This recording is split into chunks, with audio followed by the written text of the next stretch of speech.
आज के current affair में उन महत्वपूर्ण बिंदुओं को देखेंगे जो हमारे आगामी परीक्षा के लिए महत्वपूर्ण है। पहला क्वेश्चन पर चलते हैं। भारतीय ध्वज वाले एलपीजी वाहक पोतों ने किस जल डमरू मध्य को सफलतापूर्वक पास किया है? ऑप्शन दिया हुआ है मलक्का जल डमरू, दूसरा दिया हुआ है हॉर्मुज जल डमरू, जिब्राल्टर जल डमरू मध्य, और ऑप्शन डी दिया हुआ है बेरिंग जल डमरू मध्य। तो इसका उत्तर होगा ऑप्शन बी, सही आंसर होगा हॉर्मुज जल डमरू मध्य। यहाँ दिया हुआ कि जो हॉर्मुज जल डमरू मध्य है वह ओमान और ईरान के बीच स्थित है। यह दुनिया का सबसे व्यस्तम तेल मार्ग है जो विश्व का लगभग 25% जो है इसी मार्ग से तेल का आयात होता है। और अभी हाल ही में ईरान, इजरायल और अमेरिका के बीच बढ़ते तनाव के कारण ईरान ने इस जल डमरू मध्य को बंद कर दिया है और सभी गुजरने नहीं दिया गया। वह सिर्फ अपने मित्र राष्ट्र को ही, जिसमें चीन, रूस, कनाडा, भारत, इन देशों को ही यहाँ से गुजरने की इजाज़त दिया हुआ है। तो यही इस अगला क्वेश्चन देख लेते हैं। हाँ, महत्वपूर्ण बिंदु है कि यदि आज आप करंट अफेयर का पीडीएफ डाउनलोड करना चाहते हैं तो आप हमारे दिए गए इस वेबसाइट से इस पीडीएफ को आसानी से डाउनलोड कर सकते हैं। वहाँ इस वेबसाइट के करंट अफेयर के सेक्शन में यस पीडीएफ को आप आसानी से ढूंढ सकते हैं और इसे वहाँ से डाउनलोड भी आसानी से कर सकते हैं। नेक्स्ट क्वेश्चन है, हाल ही में किस खिलाड़ी ने स्पेनिश पैरा बैडमिंटन इंटरनेशनल 2026 में 1 स्वर्ण पदक और 2 रजत पदक जीते हैं? ऑप्शन दिया हुआ प्रमोद भगत, सुकांत कदम, मनोज सरकार या तरुण ढिल्ली। इसका सही उत्तर होगा ऑप्शन ए, प्रमोद भगत। यहाँ दिया हुआ ऑप्शन ए, प्रमोद भगत। प्रमोद भगत ने टोक्यो पैरालंपिक में स्वर्ण पदक जीते हैं। इसने पुरुष एकल में एसएल श्रेणी में जो था खेलते हैं ये उड़ीसा राज्य से संबंधित हैं।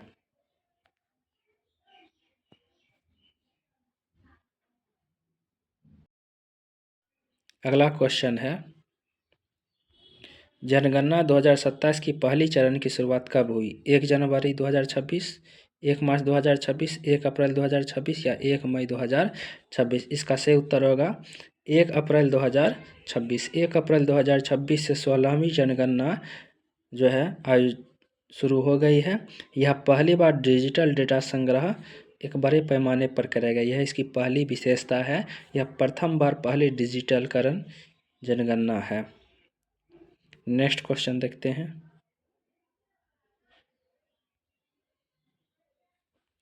जापानी ग्रैंड प्रिक्स का खिताब जीतने वाले सबसे युवा रेसर कौन बने हैं? Max Verstappen, Lewis Hamilton, Adria Kimi Antonelli या चार्ल्स लेक्लर्स? ऑप्शन दिया हुआ है एंड्रिया किमी एंटोनेली। इसका सही उत्तर होगा ऑप्शन सी, ये इटली के रहने वाले व्यक्ति हैं। सबसे प्रसिद्ध जो है ग्रैंड प्रिक्स की विजेता लुइस हैमिल्टन को जो होता है ये पराजित करके पहली बार जो है फार्मूला 1 की रेसिंग में जीते हैं। और यह जापानी ग्रैंड प्रिक्स जो है सुजुका सर्किट पर आयोजित किया गया।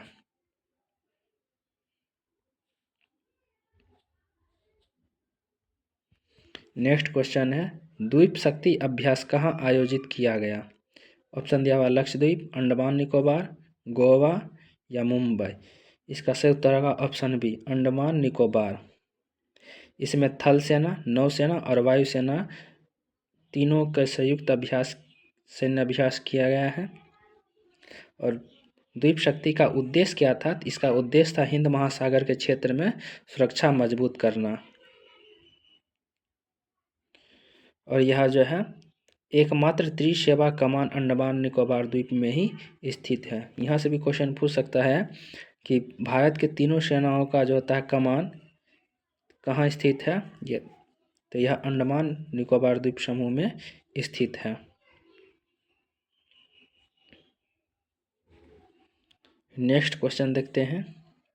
मियामी ओपन 2026 जीतकर सनशाइन डबल ने किसने पूरा किया? ऑप्शन दिया हुआ नोवाक जोकोविच, कार्लेस अल्कारेज, जेनरिक सिनर या राफेल नडाल। इसका सही उत्तर होगा option C, Jannik Sinner. Jannik Sinner जो है ये इटली के प्रसिद्ध टेनिस खिलाड़ी हैं।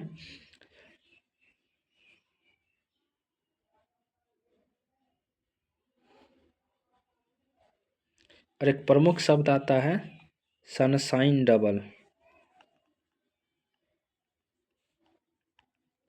इसका मतलब होगा कि दो प्रसिद्ध खिलाड़ी मिलकर के, जैसे यहाँ दिया हुआ इंडियन वेल्स और मियामी ओपन दोनों जीते हैं। सनशाइन का मतलब होगा कि एक ही साल में इंडियन वेल्स और मियामी ओपन दोनों को जीतना।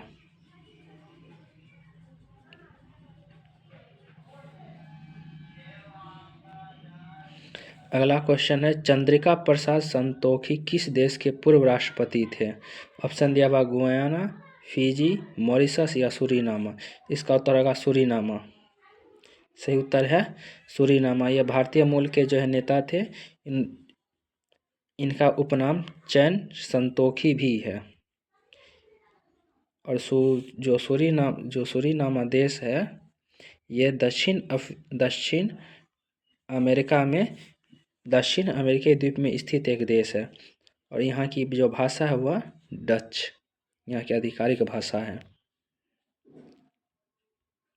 अगला है, इंडियन फार्मा 2026 का आयोजन कहाँ होगा? ऑप्शन दिया हुआ मुंबई, हैदराबाद, नई दिल्ली, पुणे। इसका सही उत्तर हो जाएगा ऑप्शन सी, नई दिल्ली। और इसका उद्देश्य क्या रहेगा? तो इंडिया फार्मा का उद्देश्य रहेगा कि भारत में जो दवा उद्योग है इसको विश्व स्तर पर प्रदर्शित करना। प्रमुख पॉइंट जान लेते हैं कि यह विश्व में तीसरा सबसे बड़ा जो है दवा उत्पादक देश है।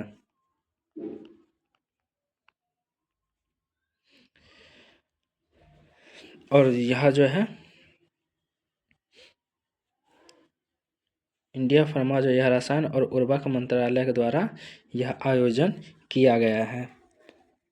और जो भारत का जो दवा कंपनी है वे इसी मंत्रालय के अंतर्गत, रसायन और उर्वरक मंत्रालय के अंतर्गत शामिल होते हैं। अगला है, सम्राट संप्रति संग्रहालय का उद्घाटन कहाँ हुआ? ऑप्शन दिया हुआ है जयपुर, उदयपुर, अहमदाबाद या गांधीनगर। तो इसका सही उत्तर होगा ऑप्शन डी, गांधीनगर। सम्राट जो संप्रति है ये मौर्य वंश के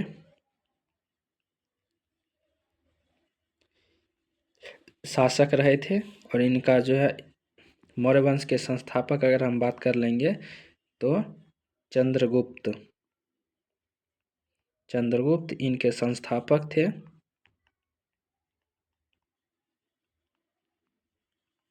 सबसे प्रतापी राजा इस वंश के अशोक हुए थे।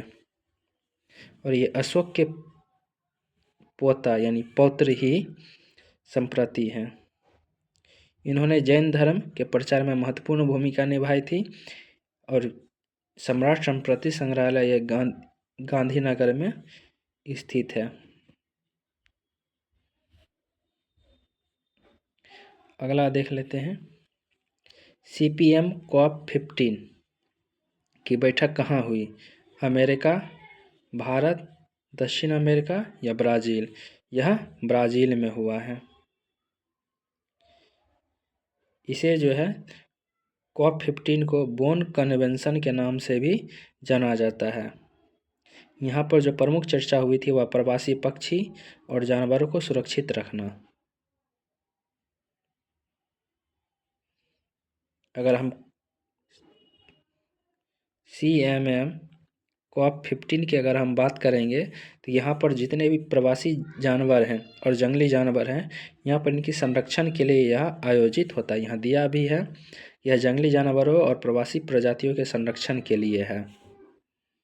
यहाँ से क्वेश्चन पूछ सकता है कि CMM COP15 का उद्देश्य क्या है? जंगली जानवरों और प्रवासी प्रजातियों का संरक्षण।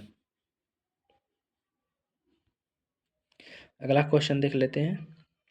IPL में सबसे ज़्यादा मैच खेलने वाले विदेशी खिलाड़ी कौन हैं? ऑप्शन दिया हुआ है David Warner, AB de Villiers, Sunil Narayan या केरन पोलार्ड। तो इसका सही उत्तर होगा ऑप्शन सी, सुनील नारायण। ये कोलकाता नाइट राइडर्स की तरफ से खेलने वाले प्रसिद्ध ऑलराउंडर हैं। ये वेस्ट इंडीज के खिलाड़ी हैं। अगला क्वेश्चन है 69वीं AIPDM का उद्घाटन कहाँ हुआ? ऑप्शन दिया हुआ है भोपाल, दिल्ली, नागपुर, लखनऊ। इसका सही उत्तर होगा ऑप्शन सी, नागपुर। यहाँ दिया भी है। इसका जो पूरा नाम होगा AIPDM, Akhil Bharatiya police duty meet, या इसको ऐसे भी बोल सकते हैं all India police duty meet. इसका उद्देश्य रहेगा कि पुलिस बलों में वैज्ञानिक अपराध जांच की प्रतियोगिता, यानी पुलिस बलों में वैज्ञानिक अपराध की जांच की प्रतियोगिता को बढ़ावा देना।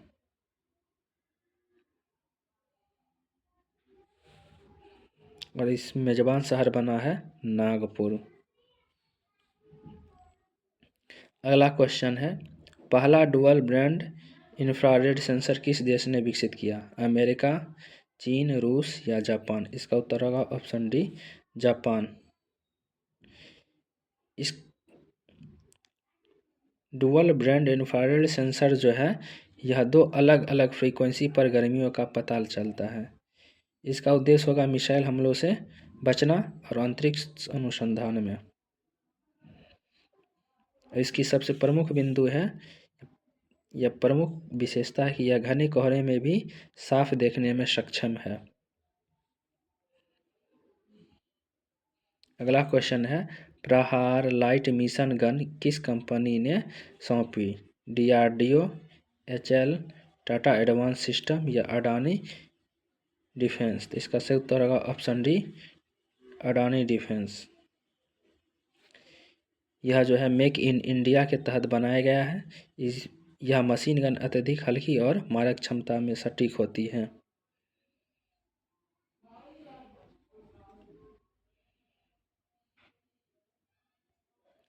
अगला क्वेश्चन है जनफदा अभियान किस देश ने शुरू किया?